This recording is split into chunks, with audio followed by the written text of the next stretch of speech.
Tu as mis en moi la passion de vivre et d'avancer, quand rien ne va plus et que je dis à quoi ça sert de se battre. Je peux encore me tourner vers toi, te prier et te demander de m'aider. Tu as mis en moi la passion de vivre et d'avancer, tu m'as choisi pour faire triompher la vie. Tu ne peux pas me laisser tomber. Seigneur, sois mon réconfort, apporte-moi cette bouffée d'espérance qui me soutiendra toute la journée. Tu es mon compagnon d'attente des jours meilleurs.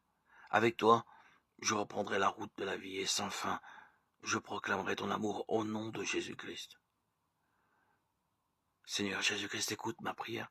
Écoute ma voix qui crie vers toi. Sois sensible à mes larmes et à ma tristesse. Mon âme est triste à en mourir.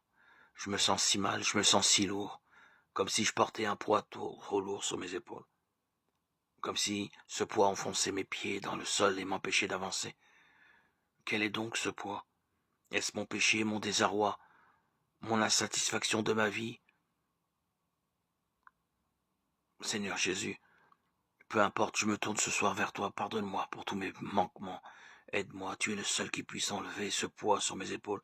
Tu es le seul qui puisse rendre mon fardeau plus léger ou me donner la force nécessaire pour que je puisse le porter et continuer ma route. Seigneur Jésus, aide-moi. Seigneur Jésus, j'ai foi en toi. Seigneur Jésus, en quittant ce monde, tu nous as laissé ta main. Une main tendue à laquelle chacun de nous est libre de s'agripper. Oui, Seigneur, malgré nos écarts, nos péchés, tu ne retires jamais ta main pour qu'à chaque instant, nous nous y accrochions. Ô Seigneur, que ta miséricorde est grande. Donne-nous, Seigneur, la force de nous accrocher à toi en toutes circonstances et que nous puissions, en ton nom,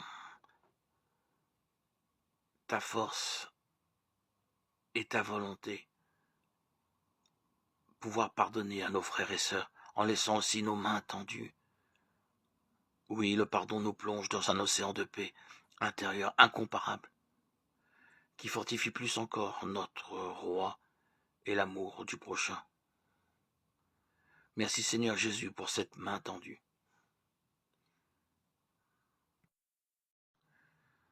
Mon Seigneur, mon roi, j'élève ma voix vers toi pour t'adresser mes supplications, mes requêtes, mes prières en faveur de ma famille, car son bien-être est de première importance.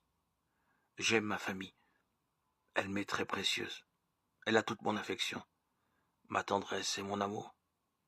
La famille est un don de l'Éternel, un don à chérir, à protéger et à garder précieusement.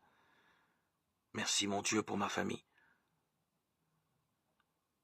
Je me dis, le Seigneur est mon trésor, c'est pourquoi je compte sur lui. Le Seigneur est bon pour celui qui met sa confiance en lui, pour celui qui le cherche. C'est une bonne chose d'attendre en silence le secours du Seigneur.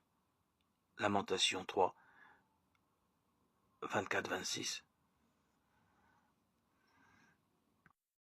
Il serait bien entendu d'un manque total de réalisme de penser qu'un disciple, parce qu'il vit de la foi, peut échapper totalement à l'emprise du milieu. Il n'est pas de vie humaine possible sans appartenance à un milieu et sans en accepter un certain nombre de conventions, dans la mesure où celles-ci respectent l'homme autant que faire se peut. Mais le souci du disciple doit être de découvrir les aspirations chrétiennes que ce milieu comporte, et son action doit consister à les amplifier. Il appartient à un milieu, mais avec une liberté suffisante pour en juger les valeurs à la lumière du Christ. Être signe du Christ, c'est valoriser tout ce qui, dans un milieu, est signe du Christ. Le refus de cette attitude ne va pas sans difficulté, sans opposition ni affrontement. C'est bien à la pierre de touche de la persécution que le disciple peut juger de son attachement au Christ.